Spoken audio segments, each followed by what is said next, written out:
The woman came to the hospital to read for the fourth year in a row, just to wake up her friend who was in a poison coma. But unexpectedly on this day, after she ate her usual gum, a miracle happened. Lisa really woke up. Anna was thrilled. Her 4 years of perseverance had finally paid off. And the first thing Lisa did when she woke up was to call the police. She says she and her sister Sasha were murdered because she clearly remembers that night 4 years ago. She and her sister were at the salon to take care of their hair, but then someone broke into the closed store. Lisa immediately grabbed her scissors. She wanted to find out what was going on, but then Sasha burst into a violent coughing fit, and then she collapsed. The point is that she also saw an extremely horrible scene before she passed out. She clearly saw a demon. She was sure it was her dead sister's husband, but the case was closed a long time ago for death by conditioner poisoning, and Lisa's been asleep for 4 years. It's hard not to wonder if she might be suffering from a neurological memory lapse, but the police looked at Lisa with such certainty. They reopened the case, but here's the strange thing. When agents pulled out Sasha's body, they found that her hair had grown back after 4 years of death. This conditioner works really well, but here's the problem.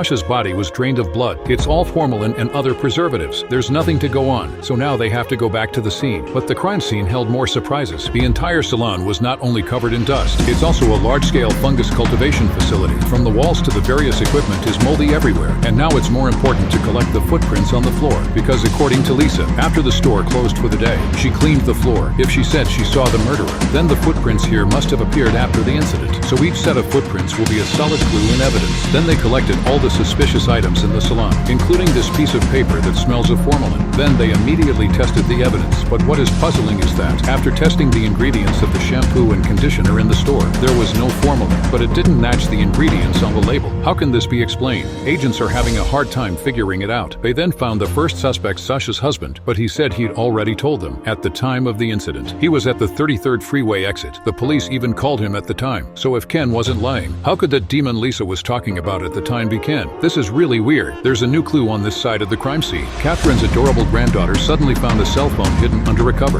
That's a real detective's touch. Ellie also found a black lump of rack droppings on the floor. After the survey, Catherine has skillfully plotted the trajectories of all the suspicious footprints. There are 11 footprints in total. How to find out the murderer from these 11? Catherine first eliminated the footprints of the deceased Sasha, then Lisa's. 2 others were from EMTs, and 1 from a patrolman who responded to the scene, so that left 6. They immediately began to examine all 6 sets of footprints, capturing the size of the footprints and then recording the normal walking gait of each to compare the pattern of the footprints at the scene. However, after some questioning, except for Heather, who was still in the store doing her daily restocking and closing, the rest of the staff only stayed for a short while. 1 happened to be packing up her belongings to quit her job. 2 others were in the middle of a man crush, and the last one was Sasha's son, because he and his mother had a fight that day. Now we've eliminated 5 people, but there's only 1 set of footprints that doesn't match. It seems that this footprint is the murderer, but who is it? They still have no idea.